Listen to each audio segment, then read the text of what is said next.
समाज से सभी जुड़े हुए बड़े बुजुर्ग और साथी लोग, सभी को जय गोपीनाथ जी की। मुझे आज इस वीडियो के जरिए से समाज को एक मैसेज देना ज़रूरी समझा, और इसलिए मैं लिखत में या एक सिर्फ ऑडियो डालने से मैं इतना नहीं समझा पाऊँगा, तो इसलिए मैं आपको ये छोटा सा एक वीडियो डाल रहा हूँ। मामला जुड़ा हुआ है सादुल एजुकेशन ट्रस्ट से, और मेरे ख्याल से झुंझुनू ज़िले के सभी राजपूत बंधु ये जानते हैं कि इस ट्रस्ट की क्या गतिविधियां हैं, क्या इसमें हो रहा है और क्या कई सालों से होता आया है। छोटे से एक बात में मैं ये सिर्फ कहूँगा कि मेरे प्रति बहुत सी गलत फहमियाँ और गलत प्रचार ट्रस्ट के जो लोग हैं जिन्होंने इसके ऊपर कब्जा कर रखा था, मेरे फादर कर्नल रघबीर सिंह जी के देहांत के बाद उन्होंने कई ऐसी बातें कही है जिसको मैं एक ही सेंटेंस में यहाँ स्पष्ट कर देता हूँ कि ये खिलाफत इन लोगों ने मुझसे और या मेरे से जुड़े हुए जो समाज के बंधु थे उनकी इसलिए करी क्योंकि उन्होंने ये प्रचार किया, गलत प्रचार किया कि कर्नल साहब मौनी बना को यानी मेरे को ट्रस्ट का अध्यक्ष बनाना चाह रहे थे। ये बिल्कुल गलत बात है। कहीं भी अगर इस रूप में कोई बयान, कोई चिट्ठी या किसी प्रकार का भी कोई एविडेंस कोई दे तो फिर मैं इसकी बारे में बात कर सकता हूँ। पर जहाँ तक कर्नल साहब का मामला था, कर्नल साहब जब तक अध्यक्ष रहे ट्रस्ट चलता रहा। मैंने कभी भी इसके अंदर कोई हस्तक्षेप नहीं किया, बात नहीं करी, कोई इसके अंदर मैंने इंटरेस्ट भी नहीं लिया क्योंकि कर्नल साहब अध्यक्ष के रूप में कार्य कर रहे थे। बजरंग सिंह ख्याली इसमें सचिव थे उनके साथ, और मूल सिंह सीगड़ा मैनेजिंग ट्रस्टी थे। जब ये सारा काम चल रहा था और कर्नल साहब की तबीयत हार्ट की वजह से जब ख़राब हुई और मैंने उनको रेस्ट करने के लिए एडवाइस किया गढ़ में, तो बजरंग सिंह कागज़ लेके आते थे। और उन दिनों में मैंने बजरंग सिंह जी को यही कहा कि आप कागज़ मेरे पास छोड़ दें, जैसे ही कर्नल साहब दोपहर का रेस्ट करने के बाद या जब भी उनको फुर्सत होगी मैं उनके सामने ये दे दूंगा और आप आके कलेक्ट कर लीजिएगा। उस टाइम कर्नल साहब ने मेरे को कुछ कागज़ दिखाए पहली बार, और मैंने ये समझा उनको देख करके कि ट्रस्ट के अंदर जिनके भरोसे कर्नल साहब काम कर रहे थे अध्यक्ष के रूप में, वो गलत तरीके से काम कर रहे हैं और बहुत सी उसमें अनियमितताएं हैं। इसी बीच क्या हुआ कि रजिस्ट्रार सोसाइटीज़ ने एक नोटिस ट्रस्ट को इशू कर दिया जो कर्नल साहब को मिला, और उसमें उन्होंने स्पष्ट रूप से ये कहा कि ट्रस्ट की गतिविधियाँ ठीक नहीं हैं, आपके चुनाव सही नहीं हो रहे हैं, आपके चुनाव की रिपोर्टें नहीं आई हैं, आपके अकाउंट्स की बैलेंस शीट्स नहीं मिली हैं, और सोसाइटी के रूल्स के हिसाब से आप कार्य नहीं कर रहे हैं। जब ये नोटिस मिला तब मैंने कर्नल साहब को कहा कि इसकी पूरी आप उनको तहकीकात करनी चाहिए क्योंकि आप अध्यक्ष हो और ये आपके ऊपर बात आएगी। इसलिए मैंने इंटरेस्ट लिया, और जब मैंने इसमें इंटरेस्ट लिया और बजरंग सिंह से सारे कागजात और सारी चीज़ें ट्रस्ट के ऑफिस से यहाँ मंगाई और उनको देखना शुरू किया, तो ऐसा बिल्कुल स्पष्ट रूप से हमें दिखा कि बहुत से फाइनेंशियल गलतियाँ हुई है और बहुत से इसके अंदर अभी तक आज तक ऐसी कार्रवाइयाँ चल रही हैं जिसमें से ट्रस्ट को फाइनेंशियल यानी कि पैसों के हिसाब किताब में बहुत नुकसान हो रहा है। इसके ऊपर एक कमेटी कर्नल साहब ने गठित करी, उसका सदस्य मैं भी था क्योंकि मैंने ये सारे कागज़ देखे थे। विक्रम जी तोगड़ा थे, लादू सिंह जी थे सुल्ताना के। हम तीन ने पूरी इंक्वायरी करी, जगह जगह गाँव में गए, और एक ही उदाहरण मैं आपको दूंगा, दुकानदारों से भी बात करी, एक ही उदाहरण दूंगा गड़बड़िए की कि जब हम विधवाओं के पास गाँव में पहुँचे तो मालूम पड़ा कि उनको पैसा नहीं मिल रहा और ट्रस्ट से उठ रहा है। उसी के साथ साथ हमको ये भी मालूम पड़ा कि कई जगह विधवाएं जो थीं उनका देहांत हो चुका है बट फिर भी पैसा उठ रहा है। ये सब बातें मैंने कर्नल साहब को बताई और फिर लिखित रूप से हमने इंक्वायरी रिपोर्ट बना के रजिस्ट्रार ऑफिस में प्रस्तुत करी, कलेक्टर को दी। फिर भी कोई कार्रवाई ट्रस्ट ने नहीं करी, और ट्रस्ट के मैनेजिंग ट्रस्टी मूल सिंह जी ने उस वक्त ये देखा कि ये सारी बातें आउट होगी, अगर नया चुनाव होगा, तो उन्होंने इसको अवॉइड किया। कर्नल साहब को फिर हमने सब ने मिल कर के राय दी कि आप चुनाव करवाने का आदेश निकाल दें। तो कर्नल साहब ने आदेश निकाल दिया चुनाव करने का। ये आदेश निकला 2007 में। 2007 में निकलते ही उन्होंने मेंबरशिप अभियान शुरू कर दिया, और मेंबरशिप अभियान का भी मैं आपको आगे डिटेल बताऊंगा। उसमें जब ये चला तो मूल सिंह जी कोर्ट में गए और उन्होंने अविश्वास प्रस्ताव 5-7 ट्रस्टी की एक चुपचाप मीटिंग करी और सबको ये कहा कि अपने दिक्कत होगी, इसलिए कर्नल साहब को अध्यक्ष पद से हटा दिया जाए। कर्नल साहब को अध्यक्ष पद से हटाया और कोर्ट से स्टे लिया, और स्टे लेने के बाद में उन्होंने भवानी सिंह जी मलसीसर को टेम्परेरी अध्यक्ष बनाया। ये सारी कार्रवाई होती रही और हम इसको ज़्यादा हमने इसकी लीगलिटी में नहीं जाकर के हम समाज से ही बात करते रहे, मीटिंगें होती रही, और जो मेंबरशिप अभियान था वो चालू रहा। उसके बारे में आगे डिटेल में बताऊंगा।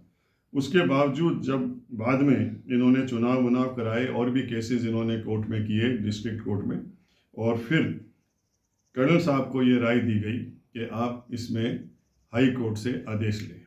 तो 2013 में कर्नल साहब के डेथ के बाद में जब 2013 में हमने कोर्ट से ये आदेश लेने की कोशिश करी कि कर्नल साहब की डेथ हो चुकी है और हमें क्या करना चाहिए, तो कोर्ट ने, हाई कोर्ट ने एक आदेश जारी किया 3 अक्टूबर 2013 को, जिसकी ये प्रतिलिपि है, और इसके अंदर स्पष्ट रूप से ये लिखा गया है कि कर्नल रघबीर सिंह जी जो साधुल एजुकेशन के ट्रस्ट के अध्यक्ष थे नियमित रूप से चुनाव द्वारा, उनके देहांत के बाद श्री देवेंद्र सिंह जी नवलगढ़ इस ट्रस्ट के इंटरिम अध्यक्ष रहेंगे और जल्दी से जल्दी चुनाव करवाने की कार्रवाई करें।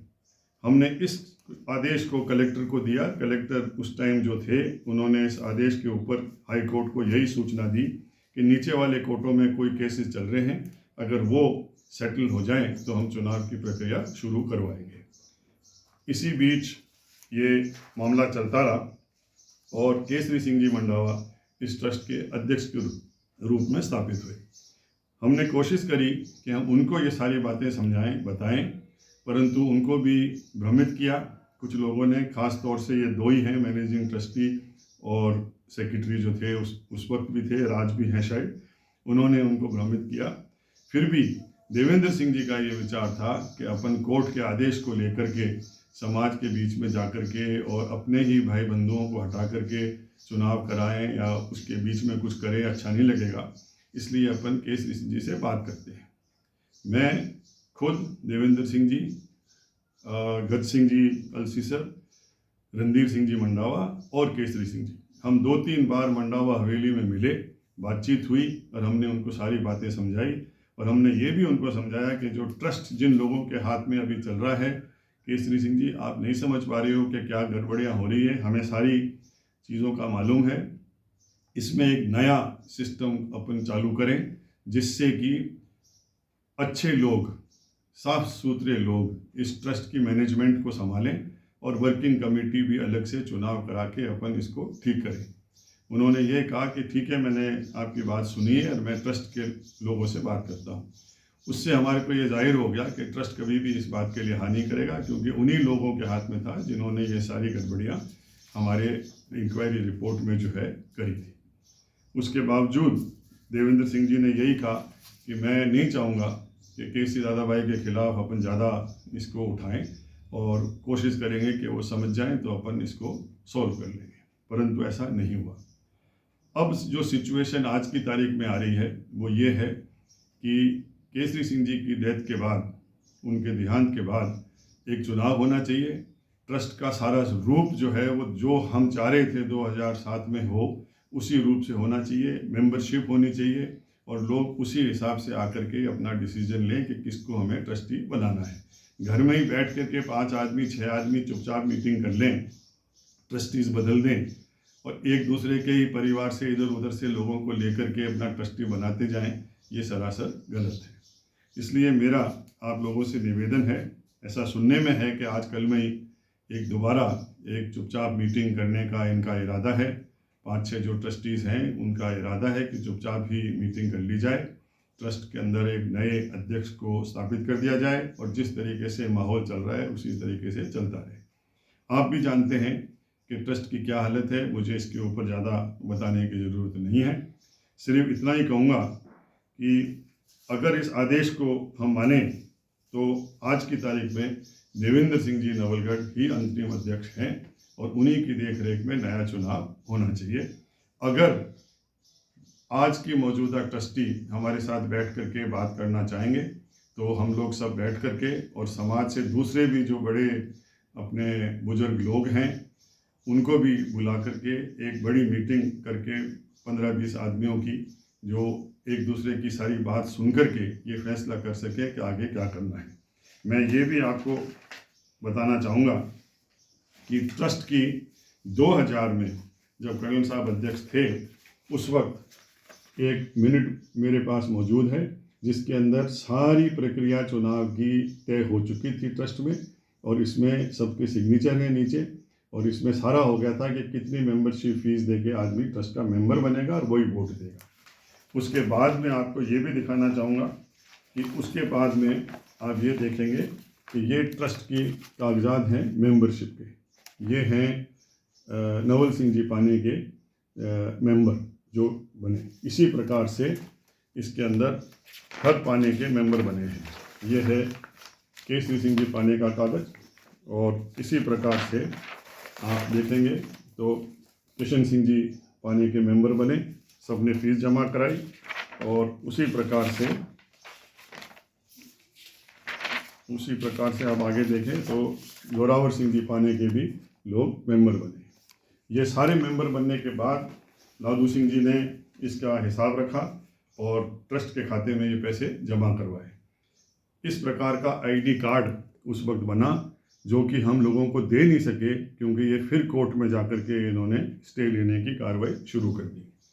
साथ ही मैं ये भी आपको बताना चाहूँगा कि अगर कोई समझौता इस बारे में नहीं हो सकता और हमें और समाज के लोगों को ये चिंता है कि आगे ट्रस्ट में क्या होगा, तो देवेंद्र सिंह जी को और हमको वापस हाई कोर्ट ही जा कर के इसी आदेश को वापस रिवाइज करके और कोर्ट से आदेश लेकर के ही एक टेम्परेरी अध्यक्ष या जो आप कहते हैं अंतरिम अध्यक्ष बनाया जाए या इन्हीं को कायम रखा जाए देवेंद्र सिंह जी को, और फिर पूरे समाज के जो लोग हैं जो मेंबर बने हैं फीस देकर के उनकी एक बड़ी मीटिंग बुलाई जाए और उस मीटिंग के बाद ही ट्रस्टीज़ का चुनाव हो। और ट्रस्टीज़ का चुनाव उसी प्रकार से हो कि जिस प्रकार के जो पाने के लोग हैं वो अपने पाने के ट्रस्टीज़ के लिए वोट दें। ये मेरा सुझाव है। इसी प्रकार से हम पहले करना चाह रहे थे और यही तरीका एक लोकतंत्र जो व्यवस्था है उसमें होना चाहिए। मेरा आप लोगों से निवेदन है कि इस बारे में चर्चा करें। मेरा व्हाट्सएप ये है ही, और भी अगर किसी को कोई सूचना इस पे देनी हो, मेरे से कोई सवाल करना हो, क्योंकि देवेंद्र सिंह जी की तरफ से मैं ही प्रवक्ता हूँ, और ये भी मैं स्पष्ट कर देता हूँ मेरा कोई इंटरेस्ट नहीं है ना तो ट्रस्टी बनने में और ना किसी पोस्ट को लेने में। मैं ये चाहता हूँ कि हमारे जीते जी ये ट्रस्ट एक सुचारू रूप से हो जाए स्थापित, और ट्रस्ट पूरे झुंझुनू जिले के लिए राजपूत समाज के लिए अच्छे तौर से काम करे। धन्यवाद।